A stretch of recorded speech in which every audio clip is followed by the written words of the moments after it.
کیا وہ سمجھتا ہے کہ کسی نے اس کو نہیں دیکھا؟ کیا ہم نے اسے 2 آنکھیں اور 1 زبان اور 2 ہونٹ نہیں دیے اور دونوں نمایاں راستے اسے نہیں دکھا دیے؟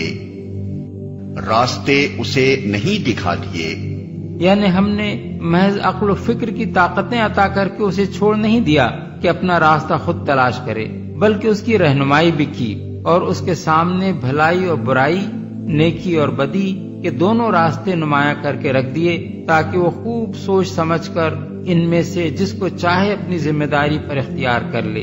یہ وہی بات ہے جو سورہ دہر میں فرمائی گئی ہے کہ ہم نے انسان کو ایک مخلوط نطفے سے پیدا کیا تاکہ اس کا امتحان لیں، اور اس غرض کے لیے ہم نے اسے سننے اور دیکھنے والا بنایا۔ ہم نے اسے راستہ دکھا دیا، خواہ شکر کرنے والا بنے یا کفر کرنے والا۔ آیات 2 اور 3۔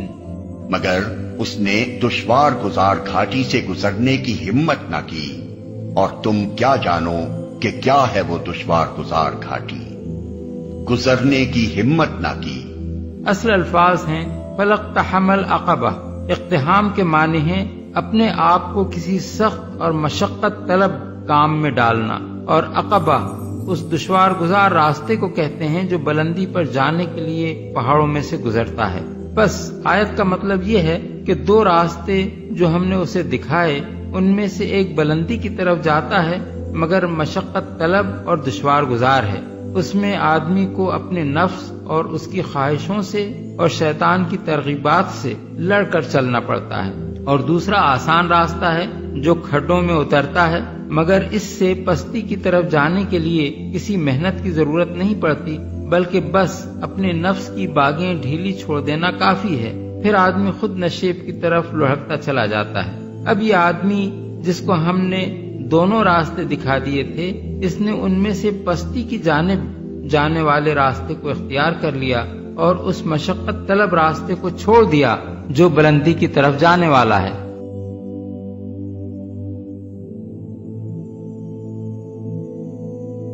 قد جاءکم بصائر من ربکم، دیکھو تمہارے پاس آ چکی ہیں بصیرت افروز باتیں تمہارے رب کی طرف سے۔ فمن ابصر فلنفسہ، تو جو کوئی دیکھے گا، آنکھیں کھولے گا، حقائق کا مواجہہ کرے گا، حقیقت کو تسلیم کرے گا تو وہ اپنے بھلے کے لیے فلنفسہ۔ ومن عمی فعلیہا، اور جو کوئی اندھا بن جائے گا، آنکھیں بند کر لے گا، حقیقت کو نہیں دیکھنا چاہے گا کسی تعصب کی وجہ سے، ہردرمی کی وجہ سے، ضد کی وجہ سے، تو اس کا سارا وبال اس پر آئے گا۔ وما انا علیکم بحفیظ، اور بہرحال میں تمہارا کوئی نگران نہیں ہوں، میں تمہارے اوپر کوئی ٹھیکیدار نہیں ہوں، میں تمہاری طرف سے جواب دہ نہیں ہوں۔ الیس للانسان الا ما سعی، اور یہ کہ انسان کے لیے نہیں ہے مگر وہی کچھ جس کے لیے اس نے سعی کی ہے، محنت کی ہے، کمائی کی ہے۔ تمناؤں سے کچھ نہیں ہوتا۔ ام للانسان ما تمنا شروع میں آیا تھا، کیا تمناؤں سے کچھ مل جائے گا؟ کیا انسان کو مل جائے گا جو وہ چاہے گا؟ نہیں۔ اب یہاں اس کا جواب آ گیا الیس للانسان الا ما سعی، کسی انسان کو نہیں ملے گا کچھ بھی مگر وہی جس کے لیے اس نے سعی کی ہے، محنت کی ہے۔ ذالک بان اللہ لم یکن مغیرا نعمۃ انعمها علی قوم حتی یغیروا ما بانفسہم، یہ اس لیے ہے کہ اللہ تعالیٰ کا یہ طریقہ نہیں ہے کہ کوئی نعمت جو اس نے کسی قوم کو دی ہو اس میں تغیر کر دے جب تک کہ وہ قوم اپنے اندر کی کیفیت کو متغیر نہ کر دے۔ یہی ہے جو مضمون آگے بھی آئے گا سورہ رعد میں بھی، اور اس کو پھر یہ کہ اردو میں بھی ایک شعر میں لوگوں نے پیش کیا ہے کہ خدا نے آج تک اس قوم کی حالت نہیں بدلی، نہ ہو جس کو خیال آپ اپنی حالت کے بدلنے کا۔ قوموں کے اپنے اندر کے حالات بدلتے ہیں تو پھر تقدیر بدلتی ہے، صرف خواہش سے، وشفل تھنکنگ سے، امانی سے کوئی بات نہیں ہوا کرتی۔ اور قوم ظاہر بات ہے کہ افراد پر مشتمل ہوتی ہے، پہلے کچھ افراد بدلیں گے، ان کے اندر قلب ماہیت ہوگی، ان کا باطن بدلے گا، ان کی سوچ، ان کے نظریات، ان کے خیالات، ان کے مقاصد، ان کی دلچسپیاں، ان کی امنگیں تبدیل ہو جائیں گی۔ یہ اندر کے بدلے ہوئے لوگ جو ہیں جب کثیر تعداد میں ہوں گے تو پھر یہ مل جل کر زور لگائیں گے، طاقت لگائیں گے، معاشرے کو بدل دیں گے، اور پھر یہ اس طریقے سے کہ انقلاب آئے گا۔ کیوں بجاں در رفت جہاں دیگر شود، جہاں چو دیگر شد جہاں دیگر شود، جب یہ قرآن کسی کے اندر اتر جاتا ہے اس کے اندر ایک تبدیلی آ جاتی ہے، بالکل بدل جاتا ہے انسان اندرونی طور پر، اور یہ اندرونی تبدیلی ہے جو عالمی انقلاب تک ممتد ہو سکتی ہے۔